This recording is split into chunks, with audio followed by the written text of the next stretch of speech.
হয়ে গেছে মাছের তেল, এত সুন্দর লাগছে বাটিতে ঢালার পরে। হ্যালো গাইস, আজ আমি তেলাপিয়া মাছের তেল বানাবো। তো মাখিয়ে লিয়েছি সবটা, তেলে দেবো। তেলগুলো গরম হয়ে গেছে, ওরকম করে সবটাকে তেলে ভেজে নেব। ওর মাছটা হয়ে গেছে, উল্টে পাল্টে দেবো।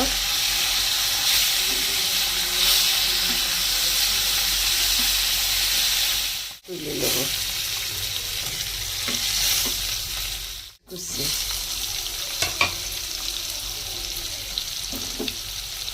ওটা ছানাটা হয়ে গেছে, এবার আমি পানি দেব, অল্প করে দেব, মাছগুলা দেব।